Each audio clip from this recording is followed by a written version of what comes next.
Conducted by Ivan Pavlov. Overview. Pavlov was initially studying the digestive system in dogs when he noticed that they began salivating not only when they were given food, but also when they saw the lab assistant who usually fed them. He realized that the dogs were associating a previously neutral stimulus, the lab assistant, with food. This led to his groundbreaking experiment on classical conditioning procedure. Pavlov rang a bell neutral stimulus before giving food unconditioned stimulus to the dogs. Naturally, the food caused the dogs to salivate unconditioned response. After several repetitions, the dogs associated the bell with food. Eventually, they began to salivate conditioned response just at the sound of the bell, even when no food was presented. Significance. This experiment demonstrated how a neutral stimulus bell can become a conditioned stimulus through repeated pairings with an unconditioned stimulus food. This became the foundation of classical conditioning in psychology and led to many future studies on learned behavior. 2. The Little Albert Experiment, 1920. Classical conditioning in humans conducted by John B. Watson and Rosalie Rayner. Overview. This experiment tested whether classical conditioning could be used to create fear in a human infant. John B. Watson, a behaviorist, believed that emotions and behaviors could be learned through conditioning. Procedure.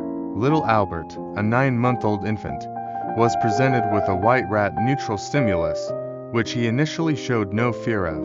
Researchers then paired the white rat with a loud noise unconditioned stimulus that startled him and made him cry unconditioned response. After repeated pairings, little Albert began to fear the white rat, even when no loud noise was made. The fear response eventually generalized to similar stimuli, such as rabbits, fur coats, and even a Santa Claus mask. Significance. This experiment demonstrated that fear can be conditioned in humans, just as salivation was conditioned in Pavlov's dogs.